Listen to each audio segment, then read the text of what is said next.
Yeni bir videodan daha herkese merhaba. Ben Sefa Kandemir. Yeni Leapmotor C11. Artık Leapmotor'u hepimiz çok yakından tanıyoruz. Yani haklısınız, Çin'e uygulanan ek vergilerden sonra Çinli otomobillerin de tadı kaçırılmaya çalışıldı. Fakat bu henüz tam anlamıyla başarılmış değil. Hatta size şöyle bir şey söyleyebilirim. Eğer ki Çinli otomobilleri sevmiyorsanız bile C11'den sonra bunu tekrar gözden geçirmeniz gerek. Tasarımı, ilgi çekici özellikleri ve çok daha fazlasıyla kesinlikle başarılı olabilecek bir otomobil. Neyse, yeni C11 hakkında bilmeniz gereken her şeyi en anlaşılır şekilde öğrenmeye başlayalım.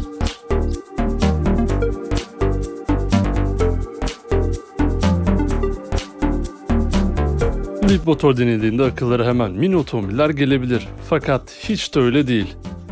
SUV segmentinin hem fiyat hem de özellikleriyle çok büyük rekabetçisi olacak C11, Leapmotor'un da en iddialı modelleri arasında bulunuyor. İlk kez 2020 yılında yollara çıkan C11'e önden baktığımızda sanki tasarıma bir yerlerden aşinayız gibi, değil mi? Durun, siz söylemeden ben söyleyeyim. Range Rover Sport. Çinlilerin taklit yeteneğinden çok uzun yıllardır haberdarız, fakat otomobil piyasasına girdikleri anda böyle bir şeyle karşılaşmak inanın çok garip hissettiriyor. Ön tarafta led farlar hem karizmatik hem de performanslarıyla etkileyici duruyor.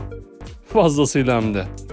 Kapalı bir tasarımı kullanıldığı burada tamponda havalandırma çıkışları az olsa da spor görünmekten geri kalmamış. SUV olduğunda tüm heybetiyle gösteriyor. Benzer bir tasarımda otomobilin bulunmasının da verdiği etki sayesinde yeni C11'in ön tasarımına büyük bir yıldız bizden gider. Range Rover tasarımdan daha elektrikli bir tasarıma geçen profilde bir sürpriz yok. Yeni Leapmotor C11'in profil tasarımı benim açık ara en beğendiğim profil tasarımlarından biri oldu. Her detayıyla harika görünen profilde kapı camlarının şekilleri ve duruşları harika. Gerçekten lüks ve ihtişamlı görünüyor. Kapı üstünden uzanan krom çıta da buna destek olmuş. Kamera ve sensörlerin alenen görünmesi de güvenlik konusunda gösterişin yansıması olmuş. Elektrikli kapı kolları nasıl duruyor? Hem teknoloji hem de rüzgar direncine olumlu katkı olan bu kapı kollarını ben çok beğeniyorum. Ön taraftaki o ağır hissi devam ettiren yeni C11'de göze batan aksi bir şey yok. Jantlarsa böylesine bir SUV'ye çok yakışır biçimde 235-60-18 inç boyutunda geliyor. Yalnız bu offset ve kesimlerine bayıldım. Ön tasarıma rağmen biraz daha özgün olabilecek arka tasarım her şeye rağmen paçayı kurtarır. Yeni Leapmotor C11'in arka tasarımı ilk bakışta özgün gibi gelebilir. Ön taraftaki farları yansıtan duruşlarıyla ve LED imzalarıyla farkını ortaya koyan C11'de Amerikan bir hava var. Üst tarafta derin bir spoilerla oldukça spor görünen yeni C11'in arka cam sileceği bu spoilerın altına gizlenmiş. Bu da ekstra bir detay içeriyor. Bagaj kapağı üzerindeki bu çıkıntı da yol tutuşuna downforce etkisi yapmanın yanı sıra tasarıma da lüks bir algı katmış. Altta büyük bir Leapmotor yazısı ve model isim yazılarına yer verilmiş. Plaka boşluğuysa tampon üzerinde konumlanmış.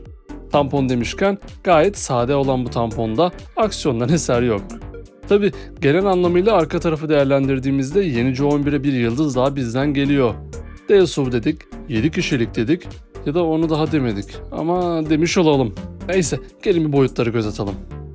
Yeni Leapmotor C11 4750 mm uzunluğunda, 1905 mm genişliğinde ve 1650 mm yüksekliğinde boyutlara sahip. Dinger uzunluğuysa neredeyse bir A segment otomobille aynı boyda olacak şekilde 2930 mm. Hadi dış tasarım neyse de bu iç mekan özellikleriyle yeni Leapmotor C11 kesinlikle tercih edilir. Yeni Leapmotor C11'in bu yumuşak kaplı kapılarından geçip iç mekana doğru uzanırken bizi abone olmadan takip eden sevgili izleyicilerimizin de kanalımıza abone olduklarını hissediyor gibiyim. Şimdiden çok teşekkürler. İçeriye şöyle bir göz attığımızda geniş mi geniş, ferah mı ferah bir kabin bizi karşılıyor. Elektrikli, yanal ve baldır destekleri yeterli olan bu koltuklara oturduğunuzda bu elimizin altındaki direksiyonda az göreceğimiz rengiyle fakat çok şık bir tasarımla direksiyon simidini buluyoruz. İki kollu oluşuyla F segmentine bir gönderme olan bu direksiyonu ben gayet beğendim. Onun hemen arkasında ise 10.25 inç büyüklüğünde tamamen dijital gösterge ekranı bulunuyor.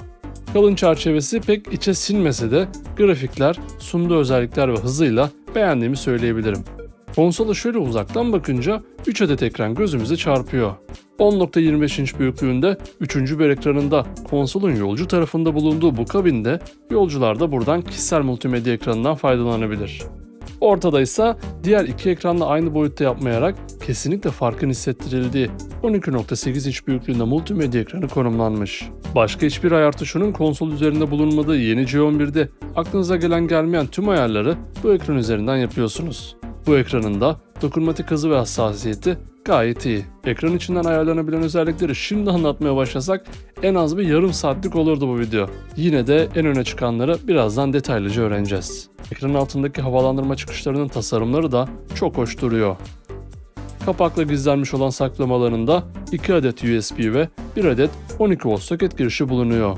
Devamında cep telefonunu kablosuz olarak şarj etmenizi sağlayan pedi ve 2 adet üstü açık bardaklığı görüyoruz. Panoramik cam tavanın iç mekana sağladığı ambiyans ise tartışılmaz. İki yanı açılan kapaklarıyla kol dayama içinde de derin bir saklama alanı bulunuyor.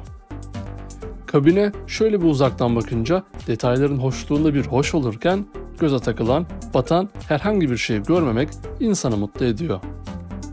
O zaman lafı çok uzatmadan bir yıldızla kabine gelsin. Direksiz kapılardan geçip arka koltuklara doğru ilerlerken bu tasarımın bu kadar iyi oluşu bizi mesletti.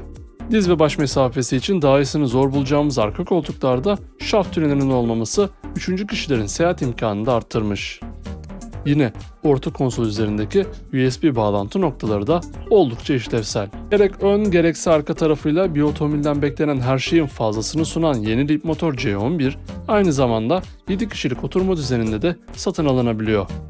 Durum böyle olunca da DSO'nun hakkını verdi diyebiliriz. Peki ya bagajda bizi nasıl bir hacim bekliyor? Yeni C11'in arka koltukları normal halindeyken fabrika verilerine göre 375 litre hacme sahip olacaksınız. Koltukları yatırdığınızda ise bu hacim 840 litreye çıkıyor. Evet, sanki değerler böylesine büyük bir otomobil için ufak kaldı gibi. Peki güvenlik özellikleri? Yeni Leapmotor C11'de markanın Leap Pilot 3.0 adını verdiği üstün güvenlik sistemleri bulunuyor. Bu sistem içinde ne mi bulunuyor? 28 adet yüksek hassasiyetli yazılım programı, 1 adet gece görüş özelliğine sahip binocular kamera, ön tampon üzerinde 1 mm'lik radarla aracın 4 köşesinde birer radar, etrafında kör noktanın zerresini bırakmayan 12 adet çevre kamerası, 4 kör nokta kamerası ve 1 adet yüz tanıma sistemine sahip kamera, birleşince ortaya teknoloji üstü bir makine çıkıyor. Bu cihazlar sayesinde sizin yerinize gaz ve freni kullanan adaptif hız sabitleyici, önünüze aniden bir şey çıktığında kazayı önlemek adına frene basan acil durum fren sistemi, yine önde oluşabilecek bir kazayı önlemeye yarayan önden çarpışma uyarısı, önünüzdeki araçlarla aranızdaki mesafeyi ölçen araç mesafe uyarısı ve şeritten çıktığınızda sizi sesli olarak uyaran şerit takip asistanı standart olarak bulunuyor. Bir de opsiyonlarımız var. Şerit dışına çıktığınızda sadece sizi uyarmakta kalmayıp bir de şeride sokan aktif şerit asistanı, yoğun trafikte dur kalk yapabilen trafik sıkışıklığı asistanı, kör nokta uyarı monitörü ve daha birçok pasif güvenlik özelliğiyle yeni Leapmotor C11 sizi bekliyor. En kilit konulardan biri olan motor seçeneklerinde elektriğin gücünde bizi tatmin edici sonuçlar karşıladı. Geldik motora. Biliyorsunuz artık yeni trend elektrikli otomobiller. Yeni C11'de yalnızca elektrikli motorlar bulunuyor. İki farklı kapasitede bulunan motorların ilki 76.6 kWh batarya hacminde olup 268 beygir güç, 360 Nm tork üreten motor oldu. Maksimum 480 km sürüş menzili vaat eden bu motor C11'i arkadan itiyor. Şarj süresi ise 6,5 saat dolaylarında. Diğer motor seçeneği ise 90 kWh batarya hacmindeki 268 beygir güç, 360 Nm tork üreten modeli oldu. Menzil süresinin 600 kilometreye çıktığı bu motorun şarj süresi 7,5 saat. Her iki motorun da son hızı 170 km/saat olarak belirlenmiş. 0-100 süresi ise 7,9 saniye. Böylesine iri cüsse için pek fena sayılmaz. Fiyatı duymaya hazır mısınız? Bu özelliklere böyle bir SUV daha gelir mi bilmem ama yeni Leapmotor C11 $28.200'dan başlayan fiyatıyla alıcılarını bekliyor. Yeni Leap motor C11'in baştan sona bilmeniz gereken tüm özellikleri bu şekildeydi. Ben yeni C11'i gerçek anlamda beğendiğimi söyleyebilirim ki bunda iç mekan özelliklerinin katkısı da çok büyük. Peki siz yeni C11 hakkında ne düşünüyorsunuz? Aklınıza takılan her şeyi ve yeni Leap motor C11 hakkındaki düşüncelerinizi yorumlar kısmında birlikte tartışabiliriz. Ayrıca sonraki videolardan anında haberdar olabilmek için kanalımıza abone olmayı, videoyu beğenmeyi ve sevdiklerinize paylaşmayı unutmayın. Bir sonraki videoda görüşmek üzere. Kendinize iyi bakın. Sağlıcakla kalın.